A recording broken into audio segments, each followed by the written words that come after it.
চৌধুরী আবাসিক মহিলা কলেজের অনার্সদের ওরিয়েন্টেশন ক্লাস বা নবীনবরণ সম্পর্কে আজকে যে অনুষ্ঠান, সেই অনুষ্ঠানে আমাদের মধ্যে প্রধান অতিথি হিসেবে উপস্থিত ছিলেন কলেজের গভর্নিং বডির সভাপতি ফখরুদ্দিন ফরাজি, উপস্থিত ছিলেন দাদা সদস্য শেফায়েত হোসেন আরাফাত, ওনারা চলে গেছেন।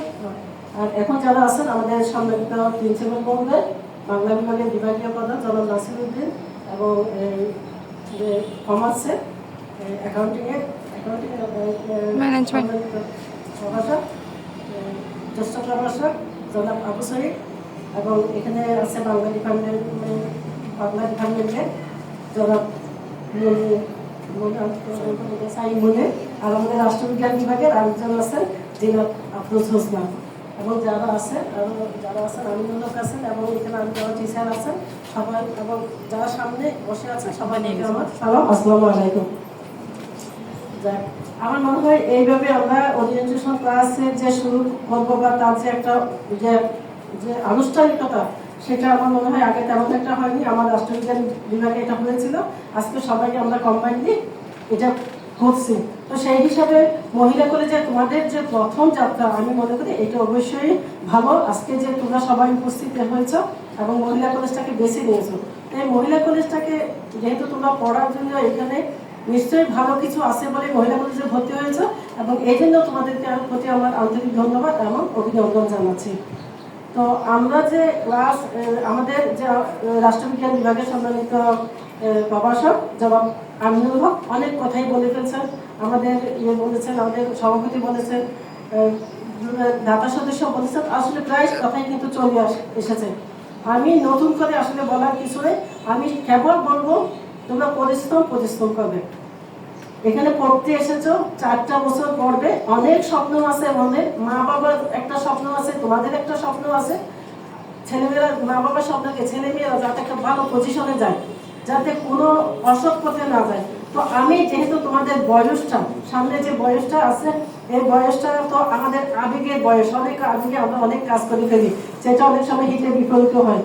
তো আমি মনে করি যে তোমাদের যখন কাজ করবে, তোমরা যখন কোনো কিছু করবে, তোমরা গার্ডিয়ান লেভেলে কথা বলবে, নিজেরা এককভাবে কোনো ডিসিশন এখানে নিতে যাই না, অনেক কিছু আছে, গার্ডিয়ান লেভেলে কথা বলবে, দরকার হলে আমাদের প্রিন্সিপাল স্যার আমাদের টিচারদের সাথে কথা বলবে। আর যে আমরা ক্লাসগুলো কিন্তু রেগুলার করি, হ্যাঁ, প্রথম দিকে আমরা যে তোমাদের মধ্যে যে উদ্দীপনা দেখি, প্রথম দিকে যে এটা দেখি উৎসাহ দেখি, সেটা ক্রমে যেন আস্তে আস্তে নিঃশেষ হয়ে যায়, আর আসে না। প্রথম দিকে সবাই আসে, কিন্তু শেষে আস্তে আস্তে আমরা কি করি, 4-5 টিচার স্টুডেন্ট হয়। তো এটা আসলে দুঃখজনক। আমি আজকে বলবো যে তোমরা যারা এই যে আজকে যারা এসেছো, ভর্তি হয়েছো, সবাই যার ক্লাসে রেগুলার আসবে।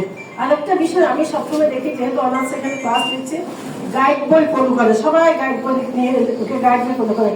আমি সবসময় বলি একটু মেইন বই পড়ো, আমাদের যে মেইন বইগুলো এগুলো পড়ো, ওখানে রাষ্ট্রবিজ্ঞানীরা কি বলেছে বা অন্যান্য বিভাগের যে দার্শনিক বা শিক্ষকরা কি বলেছেন, সেটা একটু পড়ে দেখবে। এখন গাইড বই পড়ে আমরা যদি এখানে পরীক্ষায় পাস করতেছে, কিন্তু আমরা কি কোনো চাকরির ক্ষেত্রে গিয়ে আমরা তেমন একটা মেধা দেখাতে পারছি না। সেটা বিভিন্ন ইউনিভার্সিটি থেকে ইউনিভার্সিটিতে যে ভর্তি পরীক্ষা দিচ্ছে বা জাতীয় বিশ্ববিদ্যালয়ে ভর্তি পরীক্ষা হয়, পাশের হার সন্তোষজনক না। এখানে আমরা গোল্ডেন ক্লাস নিয়ে আমরা আসছি, কিন্তু ভর্তি পরীক্ষায় ঝরে যাচ্ছে। তো এটা কারণ হচ্ছে আমাদের যে পড়াশোনা, সেটা হচ্ছে ভাষা একেবারে পড়াশোনার গভীরে কিন্তু আমরা অনেকে যাই না। সেটা আমি তোমাদের জন্য বলবো, আমার নিজের যে বাচ্চা আছে তাদেরকেও আমি সবসময় বলি যে আসলে ভাষা পড়ায় কিছু হবে না। জীবনটা হচ্ছে অনেক কঠিন, অনেক জটিল। তোমরা এখন স্বপ্ন দেখতেছো আমি অনার্স পাস করে একটা চাকরি পাবো, আসলে চাকরি পাওয়া কিন্তু অনেক কঠিন। তো আমরা বলবো, আমি সবসময় একটা কথা বলি, তোমরা এখন ইন্টার লেভেল পাস করে আসছো, অনার্সে ভর্তি হয়েছো, তোমরা এখন থেকে নিজেকে কি শক্তভাবে তৈরি করো, নিজের যে পায়ের যে নিচে মাটি এটা শক্ত করে রাখবে, এবং এটা যেটা এখন থেকে তোমরা বাস্তব জ্ঞান অর্জন করবে। বইয়ের পড়া তো পড়বে, পাশাপাশি যে জেনারেল নলেজ গুলো আছে, বিসিএস এর যে প্রশ্নগুলো এগুলো দেখবে, সরকারি চাকরির যে প্রশ্নগুলো সেটা দেখবে, বা প্রাইভেটের যে জবের জন্য কি যোগ্যতা দরকার, প্রত্যেকটা কিছু তোমরা এখন থেকে পড়া শুরু করবে। আর এখন থেকে পড়া শুরু করলে তুমি দেখবে যে 4 বছর পর যখন তুমি ইন্টারভিউ দিতে যাবে, সবই সহজ। আর যদি মনে করো যে আমি ওই 4 বছর পরে আমি বিসিএস এর জন্য আমি ইয়ে করবো, কোচিং করবো, তাহলে হবে না। এখন থেকেই শুরু করতে হবে, আজকে থেকেই তোমাদের শুরু করতে হবে। সেখানে সাধারণ বিজ্ঞান আছে, ম্যাথ আছে, তারপরে ওই যে সাবজেক্ট ওয়াইজ পড়াশোনা আছে, যেটা আমি যেটা এখন আমি যেটা ভুগতেছি, আমি যে বাচ্চাদেরকে নিয়ে যে আসলে একটা ভালো চাকরি, এটার জন্য কিন্তু অনেক অনেক পড়াশোনার দরকার।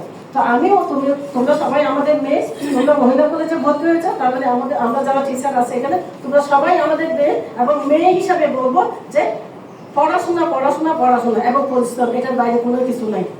অধ্যবসায়, ওর মেধা আছে, আমার মেধা নাই, এটা হলে কোনো কথা না। যত পড়বো তত মেধা অর্জন করতে পারবো। তো আমি শেষ করছি এই বলে যে সবার প্রতি শুভকামনা, এবং সুনাগরিক হিসাবে গড়ে তুলবে তোমরা। বিবেক বুদ্ধি আত্মসংযম এগুলা নিজের মধ্যে আয়ত্ত করবে, মূল্যবোধ আয়ত্ত করবে, এবং সুন্দর মতো চলাফেরা করবে। এই বয়সে কোনো খারাপ কাজে লিপ্ত হবে না, সবসময় আমরা ভালো পথে চলবো। ঠিক আছে? তো এই হলো আমার আজকের বক্তব্য। সবার জন্য শুভকামনা। ধন্যবাদ সবাইকে। আসসালামু আলাইকুম।